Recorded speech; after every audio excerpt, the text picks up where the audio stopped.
Oh Señor Jesús, te alabamos Señor. Esta es la lección 7 del libro de la Biblia y el tema principal es temas claves de la Biblia. Dios, Cristo y el Espíritu Santo y la cruz de Cristo. Alabado sea el Señor. Tenemos un Dios, tenemos un Cristo y tenemos un Espíritu. Ah, Dios como tal es una persona viviente. Tenemos a un Dios triuno que está compuesto por Dios, Cristo y el Espíritu. Este Dios triuno en la eternidad pasada se propuso tener una habitación mutua con el hombre, entrar en el hombre y poseerlo, que el hombre poseyera su vida y su naturaleza. Alabado sea el Señor por el propósito del Señor, por el propósito de Dios. Tenemos un Dios que es un Dios único y es un Dios verdadero. No hay otro Dios en la tierra. No hay otro Dios que haya hecho el universo más que nuestro Dios. Y esto es maravilloso. Realmente este Dios que creó el mundo, que creó los cielos, que creó la tierra, el propósito de todo esto es que el hombre pueda contener a Dios. Entonces Dios se propuso en la eternidad pasada introducirse en el hombre, tener una mutua habitación con el hombre. Mientras este plan se llevaba a cabo, Dios tuvo que hacer una cosa, tuvo que revelarse al hombre. Después de haberlo hecho, Él se reveló. Él se reveló al hombre como el único Dios, como el Dios creador. Pero conforme pasó el tiempo, Él llamó a Abraham y se lo llevó de la tierra en donde él estaba y se lo llevó a una tierra que él le mostraría. Luego de este tiempo, el Señor se mostró al hombre como, ya no solo como el Dios creador, sino como Jehová, el gran yo soy. Cuando él llamó en el monte, en la zarza ardiendo a Moisés, Moisés le pregunta, ¿quién eres? Y él le dice, yo soy el que soy. Mientras el Señor realizaba este plan, él se iba revelando poco a poco. Pero más adelante, Él ya se revela como Cristo. Cuando Él viene a la tierra en el Nuevo Testamento, nosotros podemos ver que Él se encarnó, Él tuvo un proceso, Él tuvo un vivir humano perfecto, un vivir humano sin mancha y sin pecado. Y, y podemos ver nosotros en la obra de Cristo varios aspectos. Primero, en Génesis nosotros vemos que dice el versículo 2, y dijo Dios, hágase la luz. Y aquí habló Dios, Dios tuvo que hablar. Juan 1.1 dice, en el principio era el verbo y el verbo era la palabra y la palabra estaba con Dios. Significa que la palabra es Cristo mismo, el verbo es Cristo. Entonces, mientras Dios hacía la creación, Él hablaba, y quien hablaba era Cristo, y Cristo era quien creaba. Entonces, Cristo estaba actuando en la creación. Pero también vemos al Espíritu, cuando dice, y el Espíritu de Dios se cernía sobre las aguas. Aquí vemos al Dios triuno. Es maravilloso ver que esta persona maravillosa es uno y a la vez tres. Los tres coexisten y son uno a la vez y coexisten. Significa que cada uno, aunque cada uno tenga su función, los tres son uno y habitan mutuamente. Son coinherentes, son coexistentes y son soberanos. Esto es maravilloso, hermanos. Pero en la obra de Cristo también vemos un segundo punto, que Él se hace carne. Él viene para salvar al hombre. El hombre cayó, obtuvo la naturaleza pecaminosa mediante la inyección del pecado de Satanás allá en el huerto del Edén. Pero Dios se propuso redimir al hombre y entonces se hace carne. Él viene a la tierra para tener un vivir humano Y luego, ¿qué pasa? Es crucificado. Él es crucificado en la cruz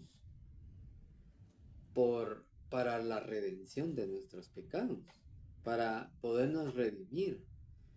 Y luego de su muerte, hermanos y hermanas, ha resucitado entre los muertos. Aquí podemos ver nosotros su obra. Primero, Él aparece en la creación. Segundo, se hace carne. Tercero, es crucificado en la cruz. Pero era necesario que Él muriera para que nosotros pudiéramos tener vida, para que lo pudiéramos contener. Luego resucita.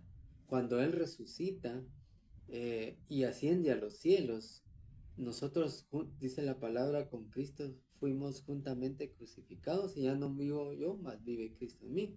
Pero también la iglesia nace en resurrección, porque cuando él resucita, le dice a la mujer, ve a mis hermanos y diles que voy a mi Padre y a vuestro Padre.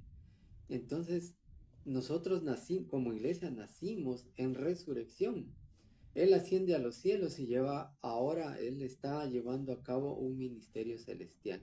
¿Qué quiero decir con esto? El ministerio celestial es que Cristo, como nuestro sumo sacerdote, está abogando al Padre por nosotros todos los días. Él es nuestro sumo sacerdote, nuestro gran sumo sacerdote, que nos ministra, que aboga al Padre, que podemos aplicar su sangre en nuestros pecados y en nuestras fallas.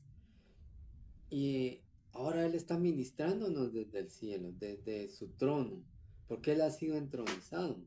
Luego que Él muere, resucita, asciende y ahora está entronizado. Y esto es maravilloso, porque tenemos un Dios que es hombre, que es vida para nosotros, y tenemos una persona maravillosa que nos comprende porque llegó a ser hombre.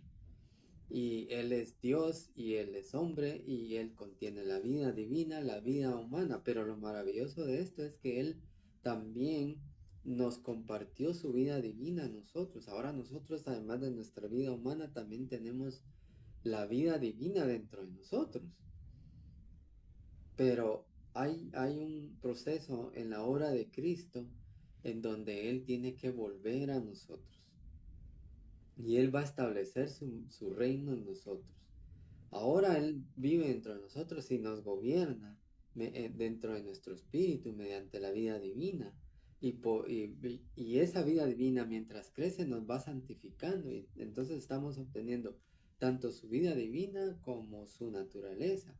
Su naturaleza es santa, así que nos está santificando todos los días. Cada vez que nosotros tenemos contacto con el Señor, estamos siendo santificados. Pero luego Él va a establecer su reino. Por hoy nosotros tenemos la realidad del reino de los cielos. Nosotros vivimos al Señor y Él nos gobierna. El hecho de que nos gobierne, eso es la realidad del reino de los cielos. Pero luego Él va a establecer su reino y ya la manifestación en el reino milenario. Alabado sea el Señor. Nosotros esperamos ese tiempo. Dice que es el centro de la nueva Jerusalén, en el cielo nuevo y la tierra nueva. Cuando estemos en el cielo nuevo y la tierra nueva, por hoy Él es nuestro centro, pero también será nuestro centro en el cielo nuevo y la tierra nueva. Amén. También tenemos al Espíritu Santo. El Espíritu Santo es la máxima expresión del Dios Trino, dice acá. Alabado sea el Señor, porque como Dios el Padre y como Cristo el Hijo, ellos no podían entrar en nosotros, a menos de que Él se volviera el Espíritu vivificante.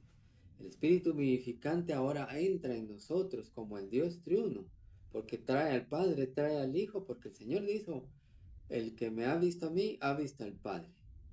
Cuando Él murió, resucitó y fue entronizado, ahora Él regresó como el Espíritu vivificante mediante el soplo divino que le hizo a los apóstoles en el día de Pentecostés, amén. Cuando les dijo, y cuando Él regresó, les dijo, recibid el Espíritu Santo. Así que tenemos el Espíritu dentro de nosotros, tenemos al Creador de los cielos y de la tierra dentro de nosotros. Y esto es maravilloso, hermanos, debemos de disfrutarlo.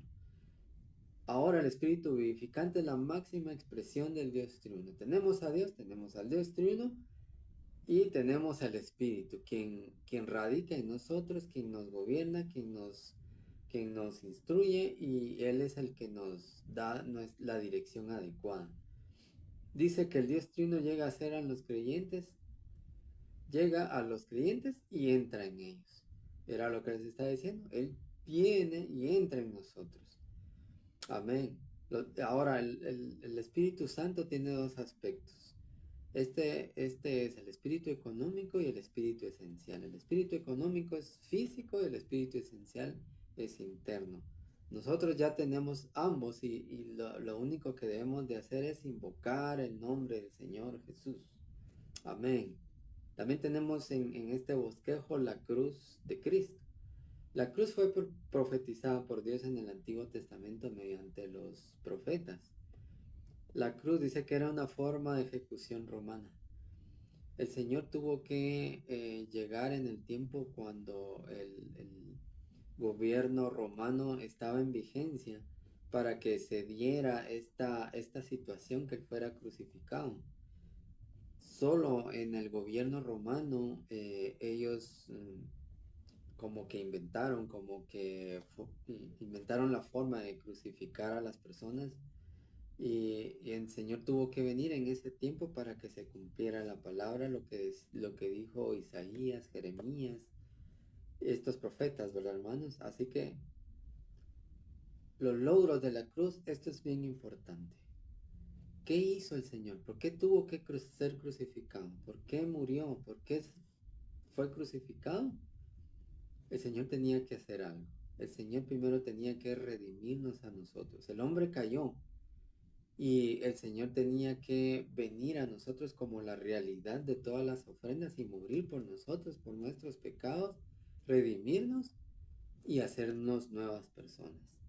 Así que el Señor logró eso en la cruz. También cuando el Señor murió, venció la muerte, venció el pecado, venció el mundo, venció a Satanás, venció a los demonios y principalmente también nosotros fuimos crucificados con Cristo.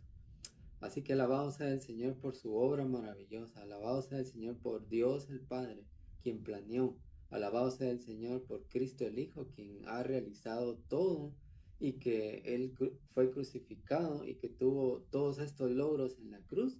Y alabado sea el Señor porque nuestro Dios se volvió el Espíritu vivificante que ahora mora en nosotros, rige nuestras vidas, gobierna nuestras vidas, está llenándonos con su vida y estamos siendo santificados día con día cada vez que tenemos contacto con Él. Amén.